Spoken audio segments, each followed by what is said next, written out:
So welcome to Facebook Live. And apparently we got questions.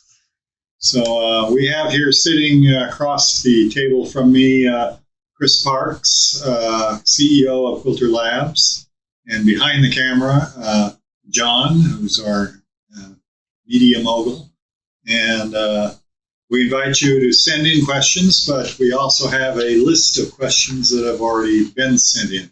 So without further ado, let's tackle the first question here. From Bill Regan. What amp would you love to model in a quilter, but haven't gotten to yet? It's kind of a... think here, because we sort of try to capture at least at least circle around almost any amp that any reasonable classic amp that you can think of. Sometimes you have to fiddle with the EQ to get there, but they're pretty much all on the menu these days. But let me think here. There was one particular. Of course, the one problem with modeling an amp is that guitar amps are very much dependent on their speaker as well as the electronics for their sound. And most amp modeling is concerned more with the electronics. But some of the classic vintage amps have these very warm, funky, field coil speakers that were, derived from radio technology of the 30s and to some extent mid-30s jukeboxes. And those speakers have a kind of a warm, mellow tone that you can get these days probably in a hemp cone, but it sort of constrains the sound to that one quality, which most people that want an amp that's modeling, they want to have some versatility. So Bill, I'm not sure how to answer your question, although I would say, my personal heart kind of goes out to some of the early, very basic amps, like the first generation Marshalls, the 6v6-based amps from American companies. Vox had similar circuits, but using typically EL84s. And a lot of these amps are very straightforward, just have a wonderful, unembellished tone that it's sort of like driving, an early British sports car. It's, you're going to have the horsepower of a modern car, and it may or may not get you there, but they're just so honest and sincere that they're a joy to use. So, do we get anything coming in online yet? There's Jack Ryan Sullivan said, are there any chances for a twin 12 amp? A twin 12, of course, we do get requests. Part of the Quilter brand model is that we try to do compact. The world is, well equipped with, large high power amps, twin 12s, 412s, double stacks, whatever. That said, if we were to address like a high gain amplifier, that might justify a dual 12 cabinet to keep up with the the general power and presence you'd want from a an old school wall of sound amplifier.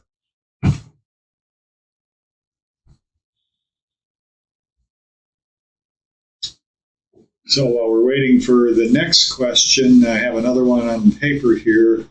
My friend Tom Joliet from Laguna Beach, and a mainstay of our little 5-watt local radio station, writes in and says, does Quilter have plans to produce a lightweight rechargeable battery amp?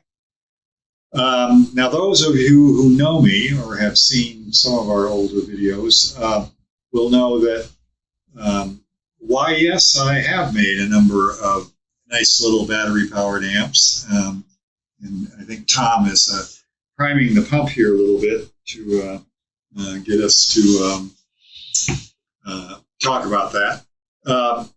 And, the grim reality is that if you use high-grade lithium batteries to get a nice long runtime and some actual usable power, the cost adds up.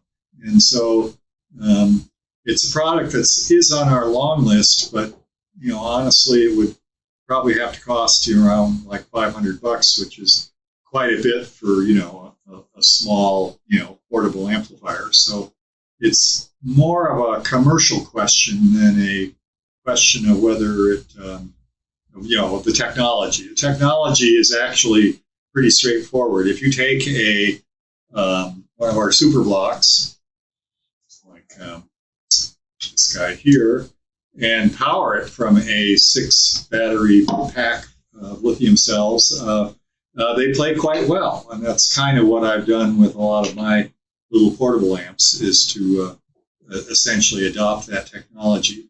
But these are, pushing several $100 retail price. The battery pack is, $100 or $200, and then you need a speaker, so it all tends to add up. In a world of $99, low-end amplifiers, it's we're just not sure how many we'd actually end up selling. And another kind of unknown issue is whether there may be some regulatory questions regarding lithium batteries. Although I think, given the popularity of laptops and whatnot, that if they're not overly large, they can probably be rated for airplane travel and whatnot. But I have to say, as a sidebar, that although we want to be responsible citizens and make sure our stuff is both safe and free of radio interference, these regulatory approvals cost a lot of money, and it adds a major kind of hurdle to putting new models out. So if anyone's wondering, why our product output is, slowed down some, besides the well-known supply chain problems everyone's having, $25,000 for getting another model approved is we have to be sure it's going to sell pretty well. So it kind of tends to limit us to products we know there's a demand for, which is kind of too bad, because there are some interesting ideas, that we've, knocked around that, people see them and they go, oh yeah, you should make that. But, at the end of the day, we don't know if we're going to sell the 1,000 pieces or whatever you have to kind of, have in mind if you're going to amortize a $25,000 approval fee over a sufficiently large batch of units. The problems of being a small-scale electronics manufacturer. Well, Chris, anything else come in yet? So we have John Comos, who just wanted to throw out there, thanks for the Mach 2. My love borders on religious, he tells us. And Jacques Kilauea, who said, just want to say I love my bass block 800. It's awesome stuff. Terry Von Cannon chimed in and asks you, what is your favorite amp when playing lap steel? Mainly because of the charming quality of my normal double neck Fender Stringmaster from the 50s, which has a pair of pickups arranged kind of like the middle and bridge pickup of a Stratocaster. It has such a beautiful liquid tone that it's actually not that hard for me to get a fairly decent sound.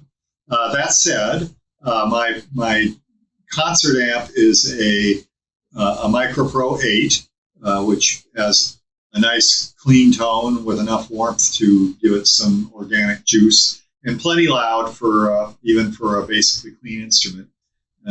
But when I do want to rock out a little, people are always amazed at the nice chewy sound I get out of that. And for smaller gigs and going to the beach and whatnot, I have one of my little 25-watt portable amps that runs on batteries that I take along. That little amp, it plays pretty well, but I think if I was to do it over again, the Superblock technology kind of takes it to the next level, and we could add even more warmth. But thank you for those previous two notes. One of the reasons I started in on this, more than 10 years ago now, is that when I decided, that 40 years of making power amps at QSC was, probably enough for one career, and I would like to, spend more time playing my lap steel and whatnot. I figured, by now somebody must be making, modern, compact, lightweight amps with, rich organic tone, and I could not find one. So I kind of took up the challenge of doing that here at QuilterLabs, and so here we are. So thank you for those previous two testimonials that our concept of using modern high-efficiency technology, but voiced to sound and behave like the classic vintage amps we all love, is working out and bringing people, modern portable products with the, features and headroom that people want these days. So Ben Prevo writes in and says, any plans for the model I want to fill in the gap between the Superblocks and the Cub? Okay. Now, I wouldn't have thought 25 watts to 50 watts was all that big of a gap. It's only 3 dB, which is a significant but not overwhelming change in volume level. But maybe the reference is, the Superblocks are just heads; they don't come with a speaker, and the Cub, of course, is a combo amp, which does suggest that there might be a possibility or room for sort of a Superblock powered combo amp. And there again, we kind of run into sort of a commercial cost barrier that, it costs just about as much really to do, a small Superblock sized cabinet, maybe a nice 8-inch speaker, as it does to do the Cub with a nice 12-inch speaker. But, you look at the two and you go, well, gee, I get so much more from bang for the buck with the Cub that it's kind of hard to, position the product to make sense to both us and the musician. But I think about some sort of Superblock powered combo that I think it would be interesting, something to. I've got a couple of prototypes at home that I've been noodling with, and we'll just have to see where that goes. Anything coming in live? Yeah, Patrick Ellis writes and says, I've been trying to use the combo amp Mach 2 as an acoustic and electric while using an AB switch. I've tried playing straight in with the bullet mic for harp. I'm trying to get the best sound with my pedal board, I think is what he's saying, ME80. Okay, I am not a total expert on every single pedal that's out there, but now the Mach 2 has the ability to internally switch between the mic channel and the guitar channel. So you can go from a full-service guitar channel that's got master volume, and you can gain it up and make it dirty, whatever. Or you can go to you can kind of take over the mic channel by using the foot switch, and that basically straps the master to 10 and changes the controls to from the channel 1 input to the channel 2 controls.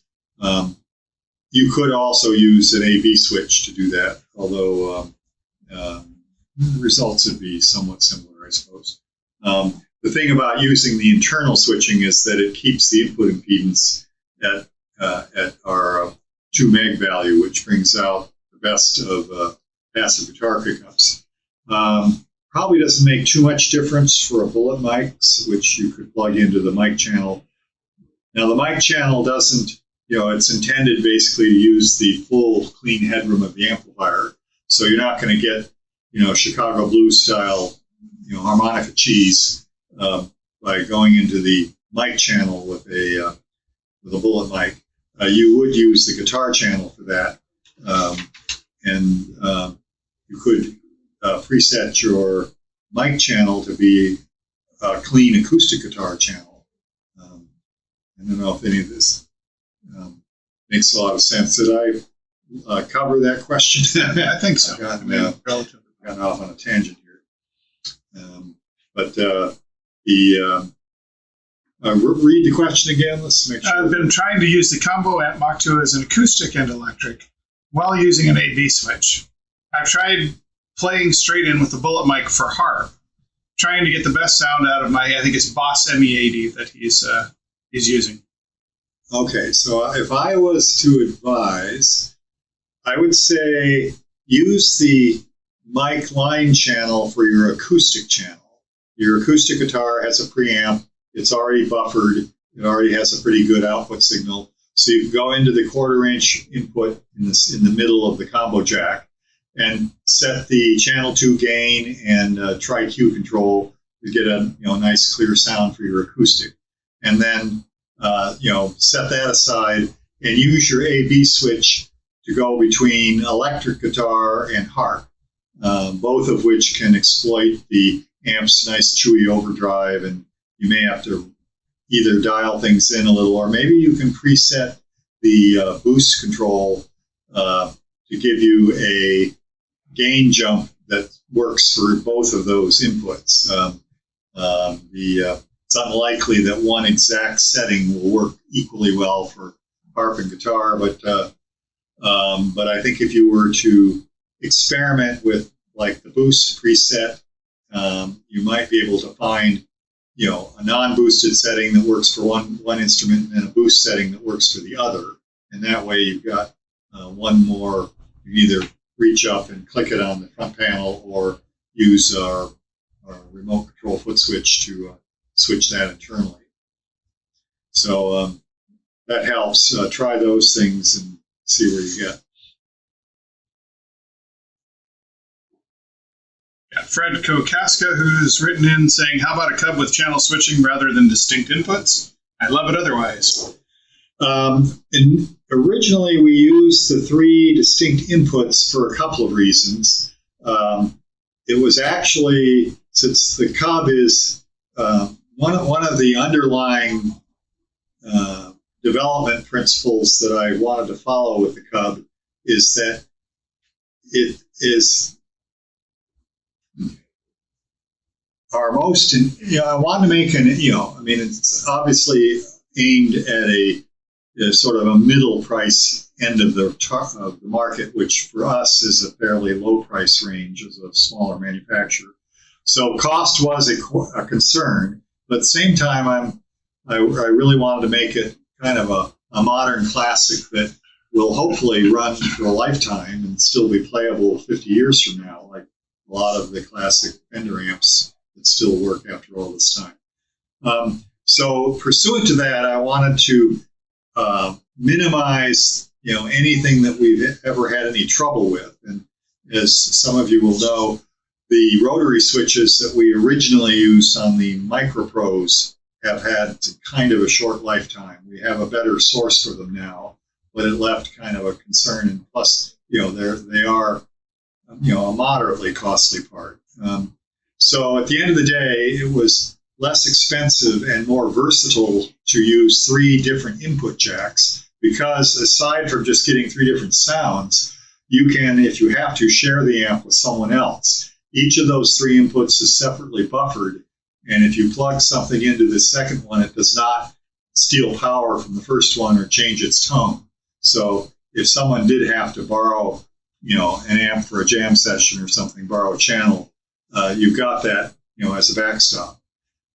All that said, obviously, in the fullness of time, there will have to be, a next generation Cub. now that it's become a popular amp that's one of our better sellers. So some sort of switchability probably will come in the future. But right now, it's, it's not something we're going to be doing next. We have a couple of other things in the pipeline before that.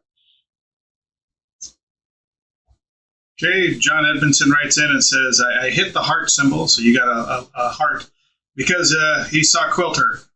He says, I'm a fond believer of authentic noise, and I'm on the Quilter train full steam ahead. As a recent dealer, I was confident in the product. I continue to be as a consumer. And I think he threw out that Quilter/Supro proposal would be the best of both worlds, something like a 1969 Harmony Bobcat. Okay, if I understand, those two models, the Supro and the Bobcat, are probably 6V6 powered tube amps in the 15 to 20 watt category. Very charming, something you can use to power any number of charming low power speakers, like the 25 watt Greenback or the some of the P and Q series Jensen speakers, all of which are sweet speakers that just can't handle the power from a modern 100 watt amplifier like our mainstream products. All of those amps are of course great candidates for connecting. I mean, all those speakers are great for connecting to the Superblock series, because those put out up to 25 watts depending on where you set the master. And I think somewhere in those amps you can find the sound of those those vintage amps that were mentioned.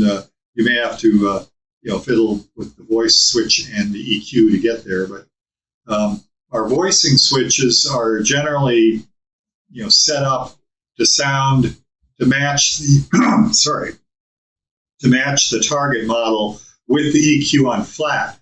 Since we use active EQ, you've got quite a bit of added range up, over, and under the sound of the voicing switch. So you've got a lot of possibilities to fiddle with the voicing once you've kind of gotten in the zone, which I think will help you with emulating some of those classes. But again, as I said earlier, a lot of the sound of those amps will come from their speakers. So you kind of want to pair up with a speaker that you think is going to work for the tone you're trying to get, and then go from there.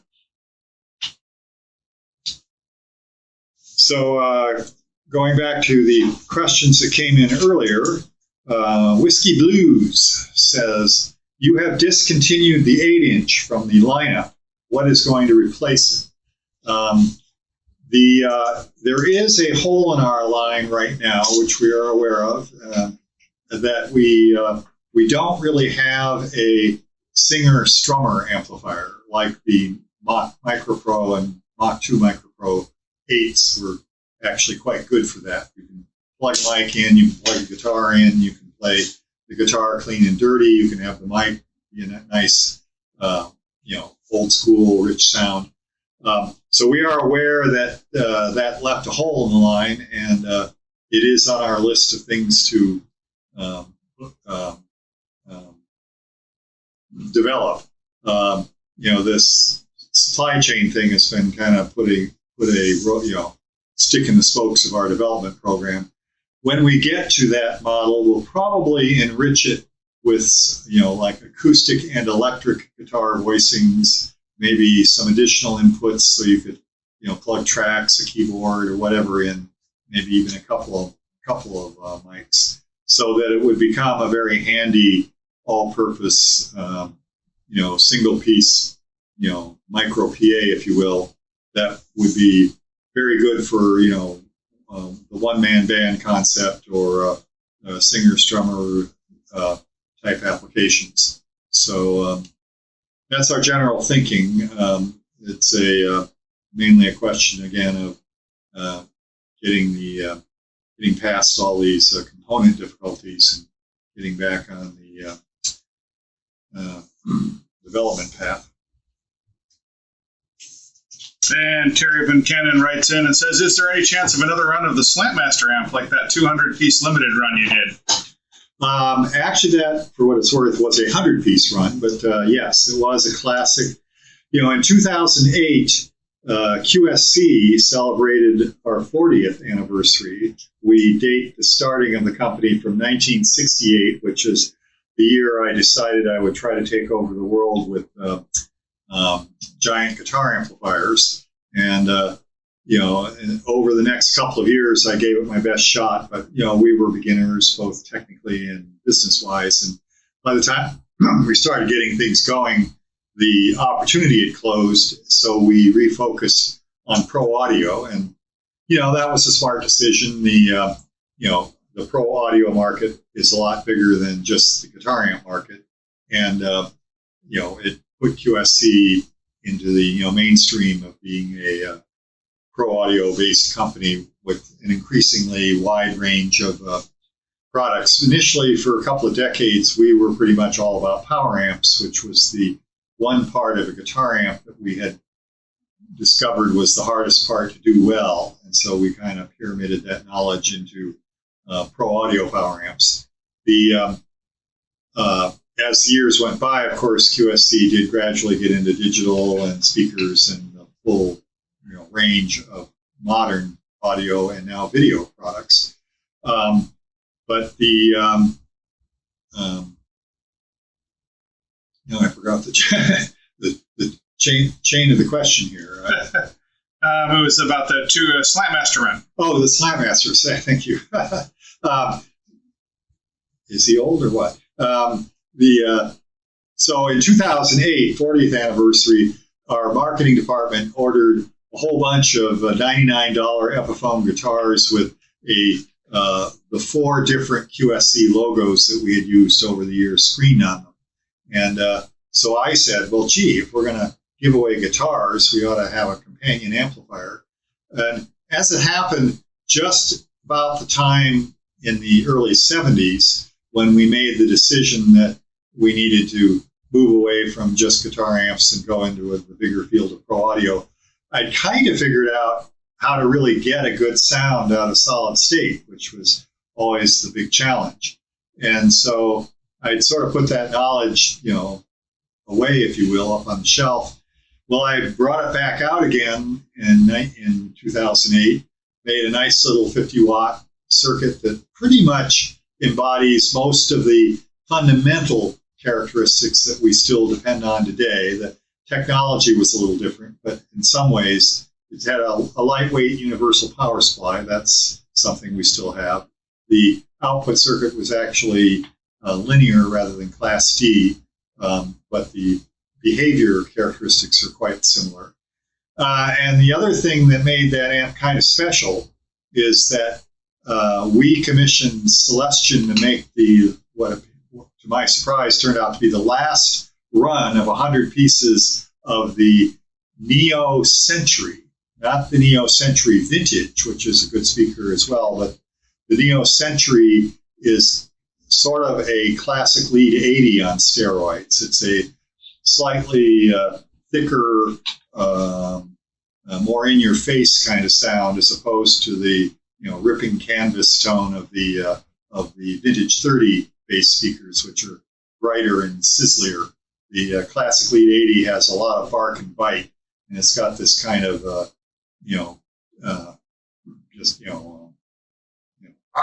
kind of tone that you'll hear on a lot of, you know, recordings over the years. Putting that with a high-power Neo magnet actually took it up a notch and kind of opened the tone up a little bit, which would, if I had one criticism of the classic lead 80, is that although it wakes up pretty well when you hit it, it initially impresses you as being a little bit on the thick and swampy side. And the NeoCentury kind of addressed that and, gave it a little more quack, if you will. And so, anyway, comparing that speaker with a nice, honest 50-watt amp did turn out to have some magic. The speakers, unless we could talk Celestion into making some more, are basically kind of unobtainable. There are, however, some interesting modern equivalents. Just lately, we've been playing with Eminence's Neo EVM 12, which I think is a pretty hot speaker. It's got that same sort of forward in-your-face tone, but without too much fizz and sizzle. So it's got a kind of a nice, honest, what I kind of think of as a little bit of the old megaphone quality without being harsh or fizzy, which might be an interesting thing to pair with one of our current model platforms. Something else for us to think about here. So turning for the moment back to our paper, Hub Shub Shubs writes in and says, Pat, can you work your Quilter magic to make a new amp voiced like a Trainwreck Express? Now, I remember looking at Trainwrecks, online. And does anyone know what the Express, what model that would be? He handmade them all. So okay, well, there's a 50-watt Trainwreck amp that I look at and I say, this is just, again, it's a sweet, elemental, no frills, volume, 3 EQs, and maybe not even a master volume, and no reverb, nothing to impair the sound, just good, honest 50-watt output tube distortion.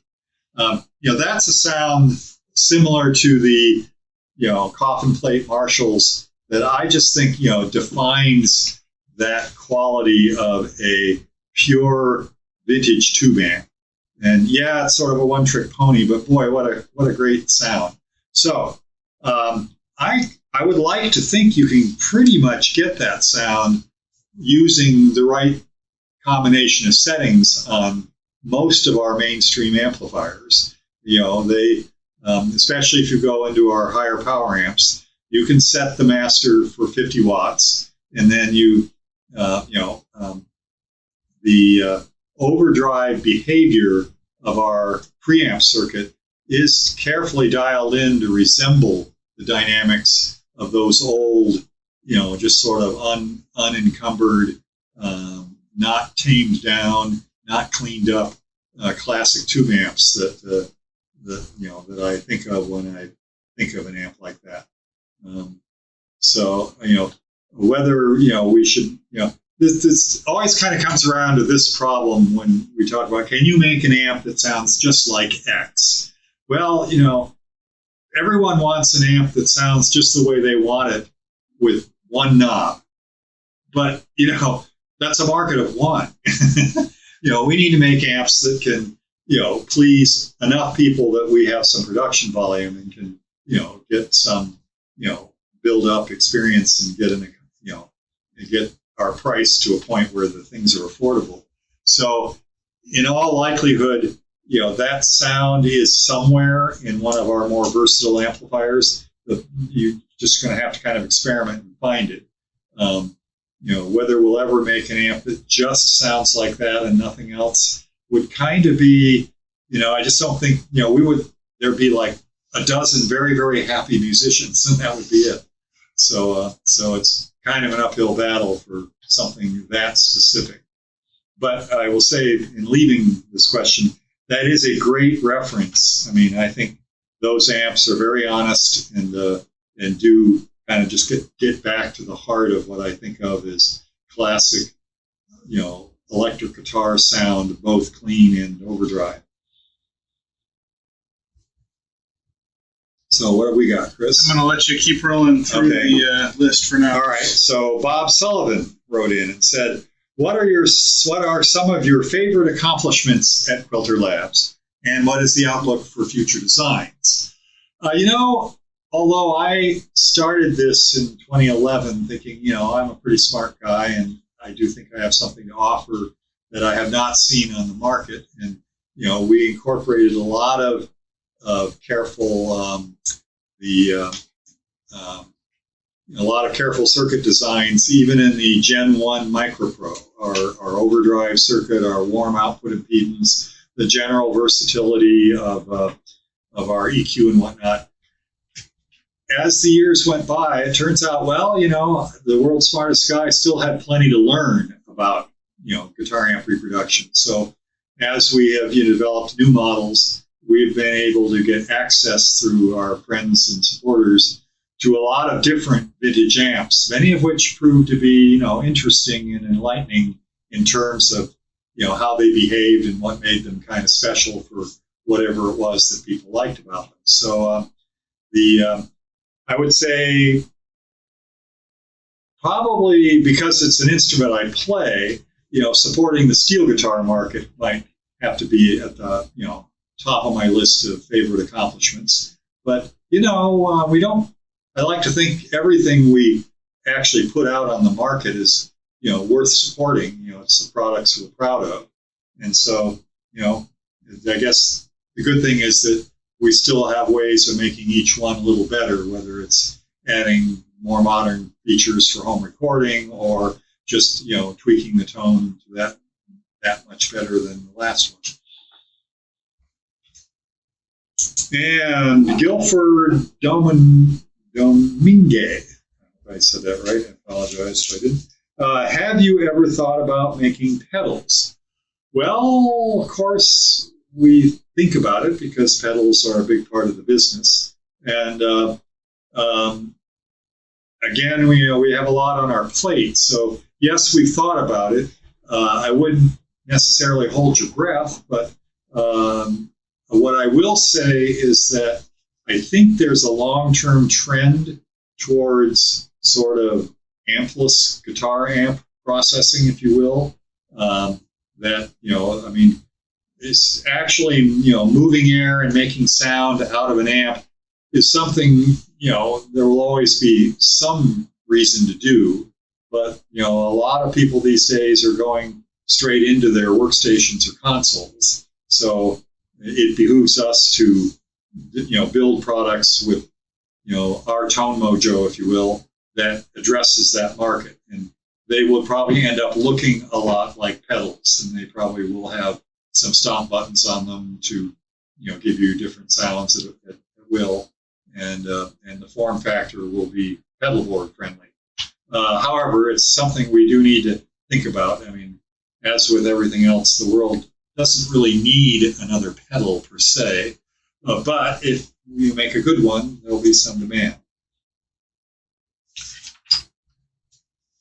And how are we doing on time, by the way?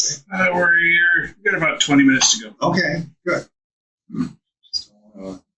So, Final Moment wrote in and said, what about the acoustic guitar player? Is there going to be an acoustic amp? I want to have a mic and an acoustic with backup tracks. Okay, so we did talk about that a little earlier. Yes, we know there's a gap in our line for that. And I will say that, we've done some interesting experiments with some of our high-power technology and some of the components that we developed for the bass amp product, which has a two-way speaker with a tweeter and either a 10 or a 12. That we actually plugged a good acoustic guitar into our two-way 10 and powered it up with one of our larger amps, and that thing rocked. It was clean, clear, and cut through. And we were feeling very happy about how it was outperforming some of the other high-end acoustic amps. So there is some material there. It's just a matter of us getting around to it. And so we do appreciate. We do get letters coming in of people saying, you should make this, or how about, I hope you will make that. And we do appreciate that input because it gives us a sense of where we should be focusing our efforts. And Jim Mencotti, how do you intend the limiter to be used, particularly in the Superblock US? Okay, that's a good practical question. So this would be probably easier to demonstrate by ear, which we're not particularly set up to do here today. But let me describe it like this. Start with the limiter on 0, so it doesn't do anything. and then gain the amplifier up until you get plenty of overdrive and sustain. But of course, that sustain, comes with the distortion breakup along with it. Now, as you turn the limiter up, you're essentially lowering a ceiling of limiting that, keeps the gain from going any higher than the threshold. And the more you turn the limiter up, the lower that ceiling comes. And when it drops below the breakup threshold, basically you get to sustain without actually hitting the breakup. And so in practical terms, dial up as much gain as you want to get for holding notes and having them drawn out, maybe even getting some feedback and whatnot.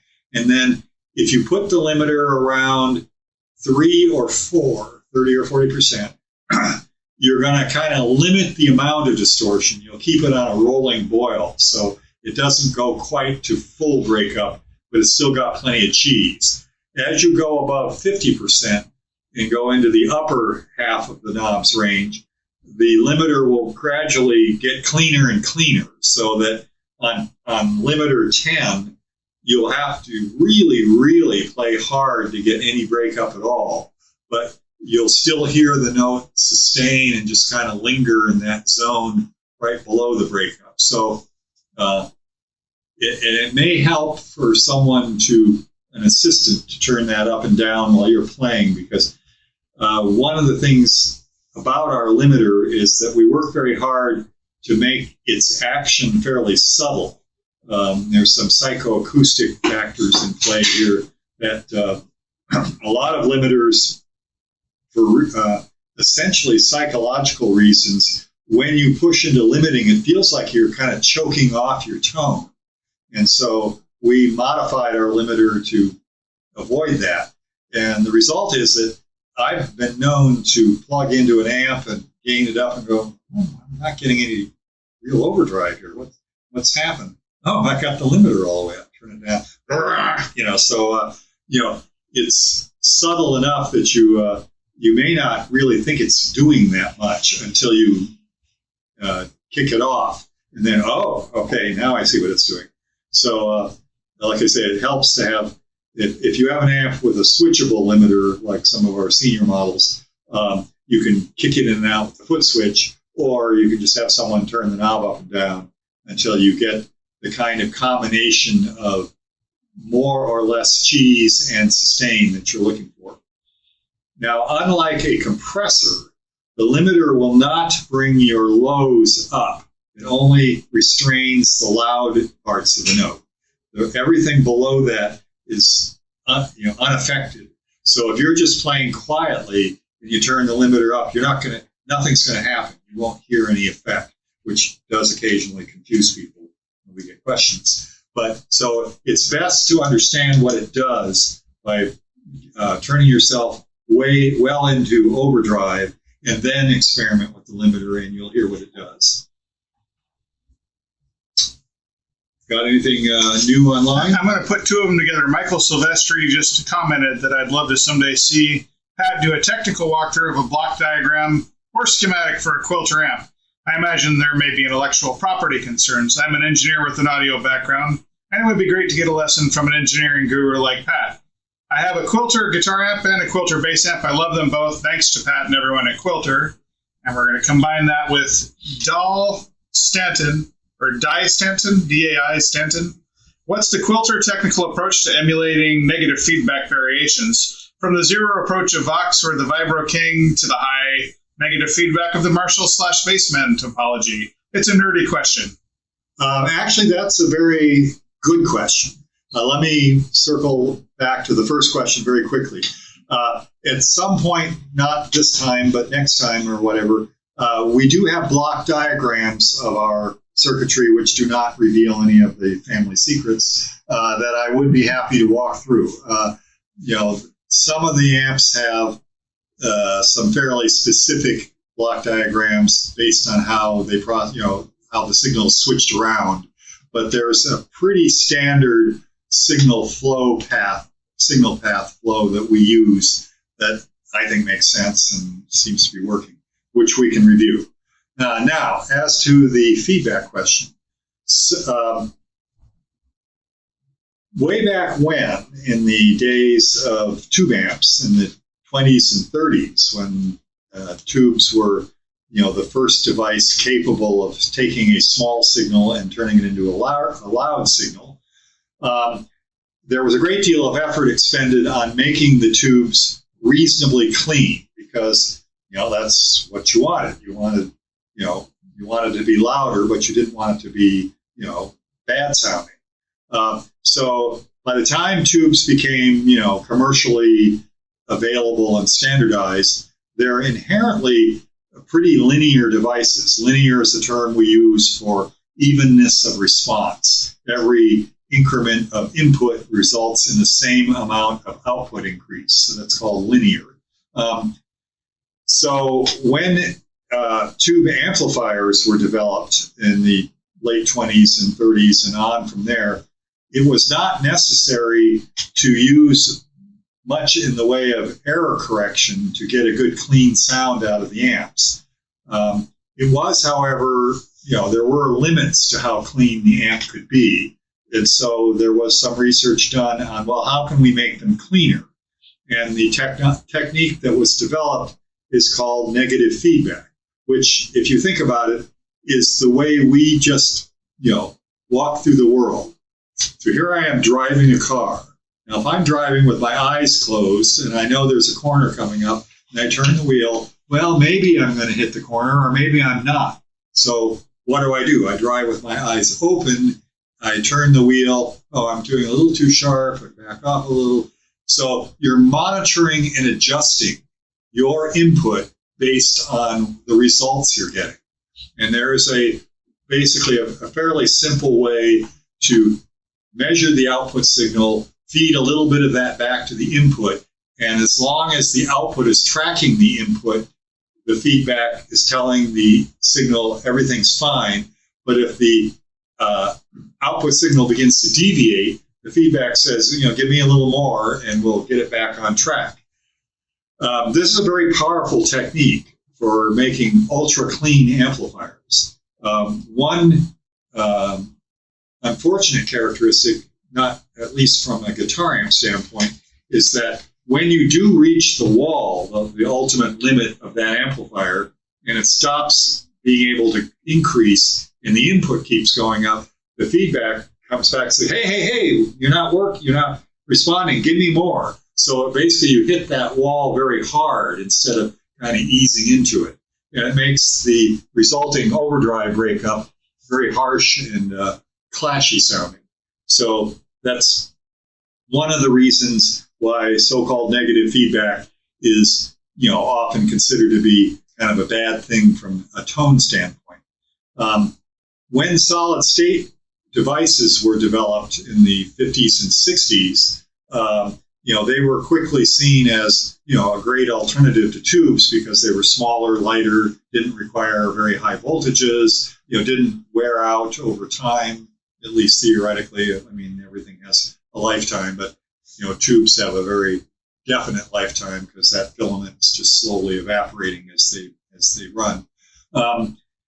But transistors are not as linear as tubes. So negative feedback was immediately determined to be an important part of solid-state amp design.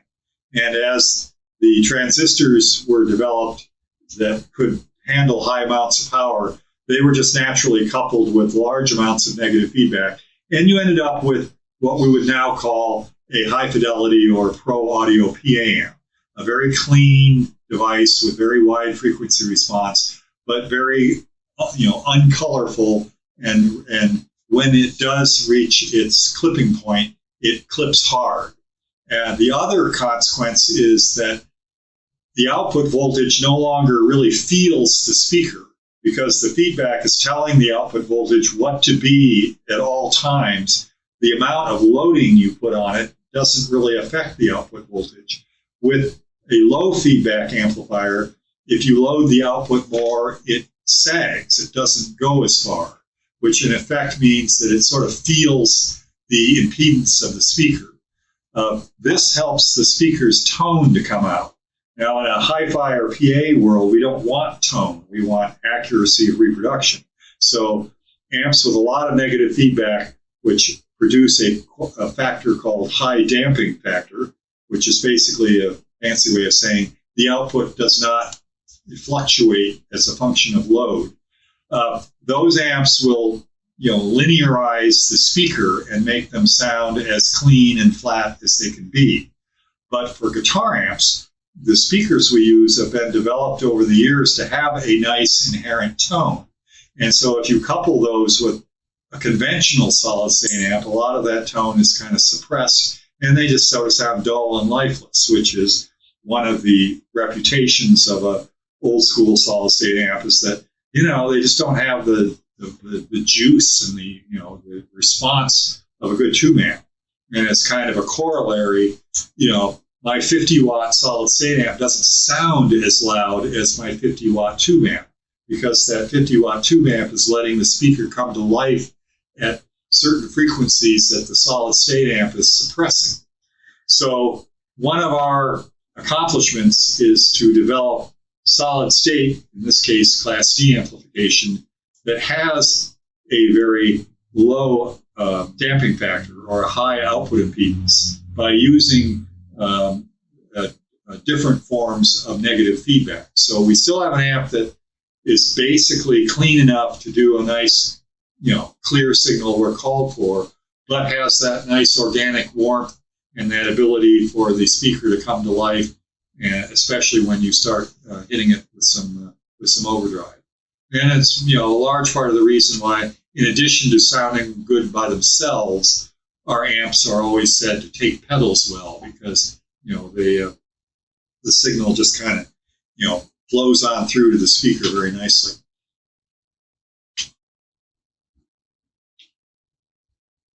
I'm sure you were all taking notes. Let's see. Shango Shane Cranny, sorry. Higher power Superblocks. There is a sort of, the Superblock platform runs on a 24-volt DC power supply, which is one of these, dandy commercial things we can get for not much money from the mainstream consumer market that, enables us to, develop the other end of it and, connect them together.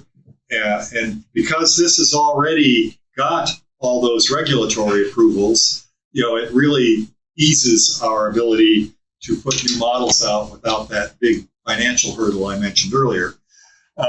It does, however, put a limit on how much power we can get. We can only get so much power out of 24 volts. And so I would say in the Superblock format, exactly as you see it here, you're probably not going to see a significant power increase over what we're currently doing.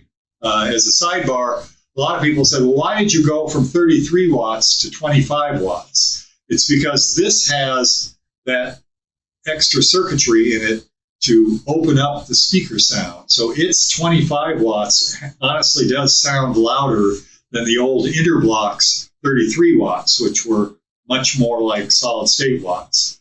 The internal power chip is the same, but with the warmer, brighter output circuitry, we get more effective juice out of it. However, this is an interesting form factor for a possibly somewhat larger amp. That's something that could sit on the floor and even have some stop buttons on it. So we've been doing just very loose thinking, I would say, about possibly doing maybe something in the 50 watt or even higher range that would, be something you could plop on the floor and stomp on buttons. It would have to have a built-in AC power supply, however, which means it would be subject to the full regulatory expense, et cetera, et cetera. But something, kind of worth thinking about.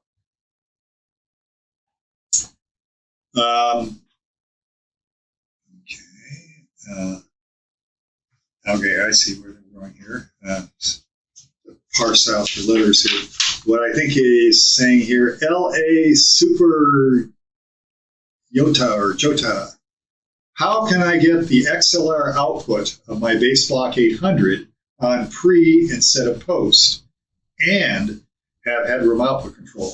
Well, unfortunately, in the architecture of that amp, the two, the direct out and the headphone, are on the same circuit. So I'm sorry, you can't, there isn't really anything to be done about it. That said, I've mixed my share of shows for our amateur local theater for musicals, and I just never had any trouble, riding gain on the bass and the different instruments. They're not going to change their volume dramatically during the show. I mean, you get a volume you're happy with, everyone can hear themselves, and you go on. So I never quite got the controversy about having the direct out be post master volume, which does allow you to use it as a send to a second and additional series of bass blocks operating as power amps. We once hooked up 4 bass blocks in daisy chain and drove 4 of our bass setups, and dare I say we rocked the house, and to go and sweep up the plaster dust after that. But anyway, it is what it is. Sorry, it's you're at this. Some of our later products have a pre-post switch because of this issue, but not on the Bassblock 800. Rock Lee, speaking of bass blocks, writes in and says, "Are you still manufacturing the Bassblock 802? And what is coming next for bass players?" Yes, the Bassblock 802 is still a current product, but we don't have any because of the supply chain shutdown. And I'm sorry to say we aren't going to, doesn't look like we're going to get any for a few more months. But it's still our latest and greatest bass amplifier, the full 800 plus watts with our unique bottomless limiter circuit that keeps the amp from actually breaking up without choking or gagging your sound. And it has a 4-band EQ and a more complete set of direct out features. That said, what is coming next for bass players? I would have to say, as a general statement, that the one question we get that we only sort of address with the Bassblock 800, 802, which are basically classic solid state style bass amplifiers that do deliver a lot of power in a small box, is people want something that would sound like their SVT 300. And we do actually have the technology to do that. So it does suggest that there could be a bass amp devoted more towards that type of tonality. Again, something we have to work on and get in the pipeline. And La Jolla Express, what have you been doing through the pandemic? New designs? Of course, we do have a number of things in the pipeline. They're moving kind of slowly, things being as they are. To some, the last couple of years, we have released a fair number of new products, the Cubs, the Superblocks. I think early on, we were just getting the 202 series tone block and OverDrive 202 out. The bass stock compact bass speakers. So, we haven't been dead in the water, but yes, there's been, a definite slowdown in our ability to generate, tons of new product. I think you have heard some hints, however, of where we hope to be going with next generation product. The Mach 3, of course, is still fairly new on the water, and those have been also hard to get. We get batches of parts in from time to time, and they quickly go back out again. But this whole supply chain thing is going to end up someday, hopefully in the next year, and we'll be back to being able to keep up with demand. The Mach 3 has been, of course, our new flagship amp, full 200 watts, just the loudest thing ever in a compact 12-inch package, with our most versatile full 2-channel preamp ever. That's, if you can't get the sound you want out of that, I mean, you're either in a very interesting place musically speaking, or you just need to work with it a little more.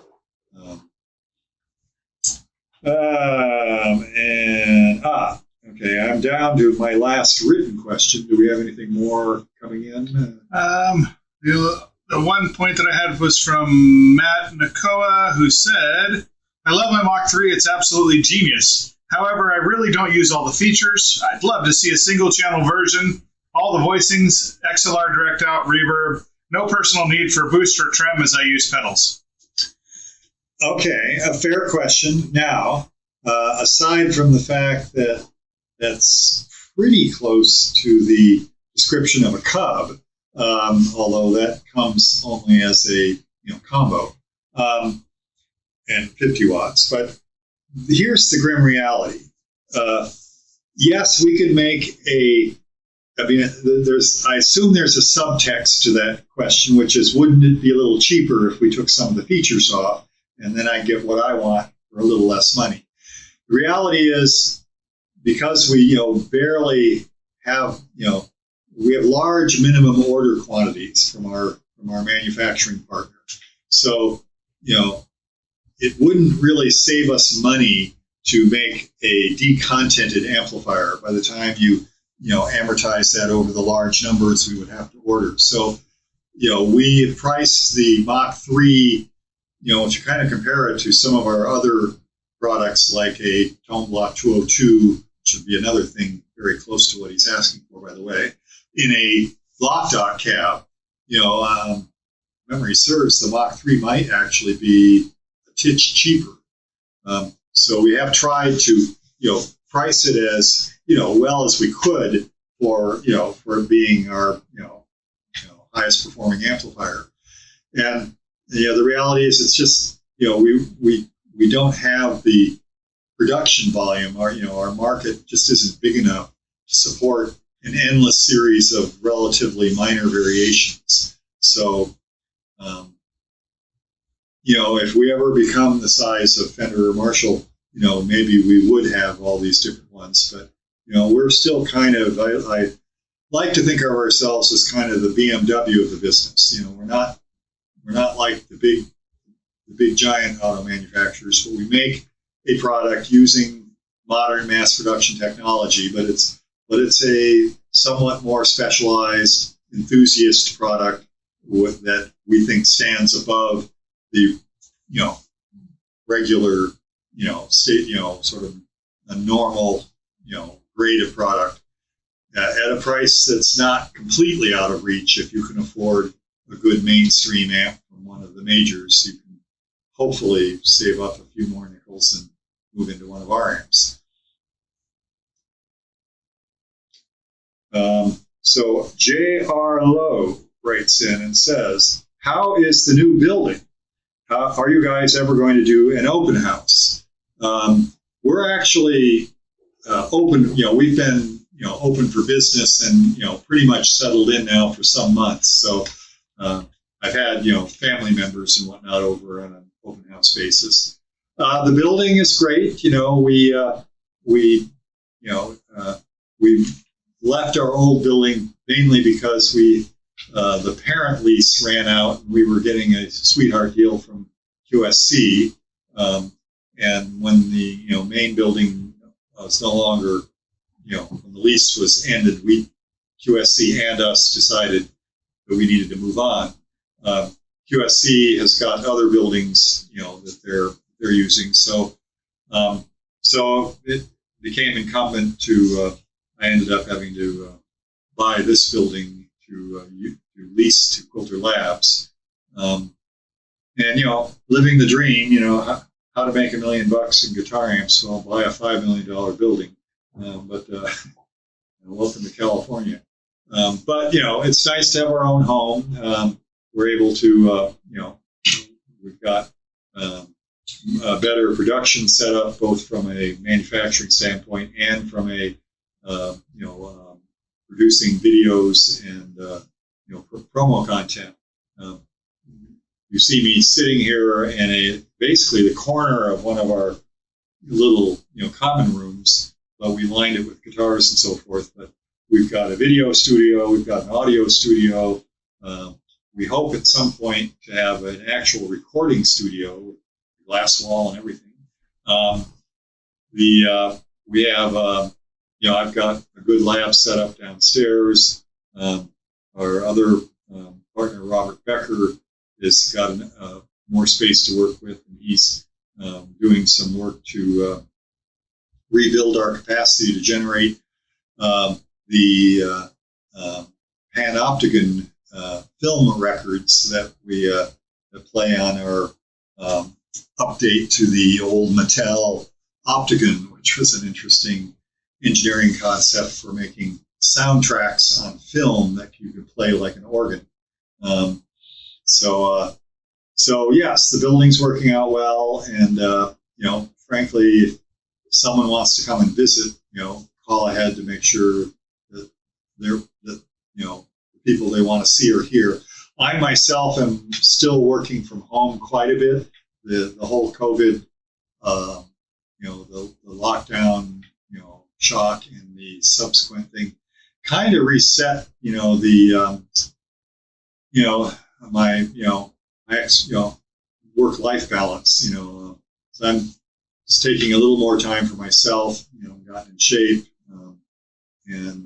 so I'm coming into the office 2 or 3 days a week, and doing, first thing we did when the lockdown set in is we moved a good workstation for me to use at home, so I'm able to do a lot of my work there, which is nice.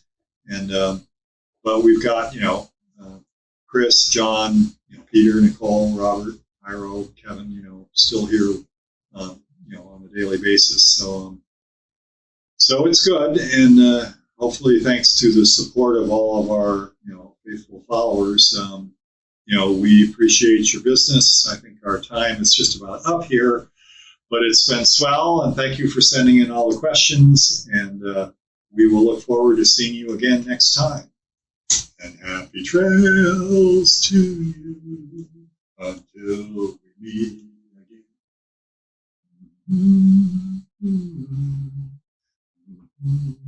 again.